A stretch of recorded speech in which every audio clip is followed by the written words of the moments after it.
തളിപ്പറമ്പ് കുടിയാൻമല റൂട്ടിൽ നടുവിൽ മണ്ഡലം വഴിയാണ് യാത്ര.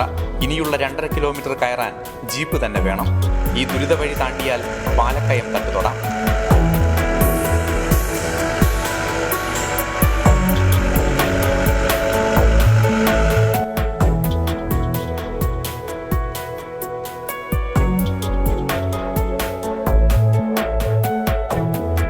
കണ്ണൂരിന്റെ ഒട്ടുമിക്ക പ്രദേശങ്ങളും കണ്ടാസ്വദിക്കാവുന്ന മലമുകൾ, വളപട്ടണം പുഴയും നിർദ്ദിഷ്ട വിമാനത്താവളവുമെല്ലാം ഇവിടെ നിന്ന് ദൂരക്കാഴ്ച.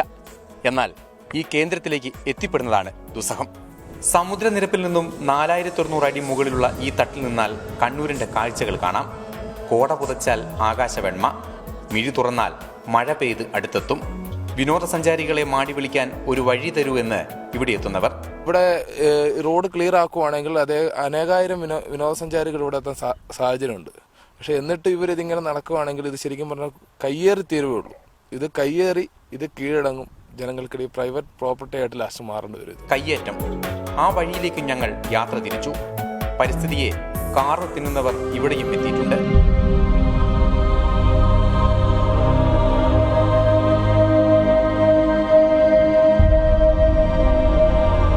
നടുവിൽ വെള്ളാട് വില്ലേജുകളുടെ സംഗമ സ്ഥാനമാണിത്.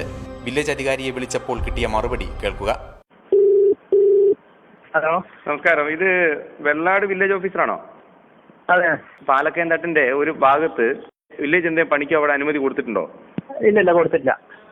അത് വില്ലേജിന്റെ അറിവിലാണോ? ഇല്ല, വില്ലേജിന്റെ അറിവില്ല. കണ്ണു തുറന്നാൽ കണ്ണഞ്ചിപ്പിക്കുന്ന കാഴ്ചകൾ തന്ന ലിമേഷ് ചെറുപേഷിക്കൊപ്പം ഞങ്ങൾ മല ഇറങ്ങുകയാണ്. കാത്തുരക്ഷിച്ചാൽ കാലത്തിനപ്പുറമാണ് ഈ അനുഭവം എന്ന ഓർമ്മപ്പെടുത്തലോടെ കണ്ണൂർ പാലക്കയം തട്ടിൽ നിന്നും കെ ശശീന്ദ്രൻ, റിപ്പോർട്ടർ.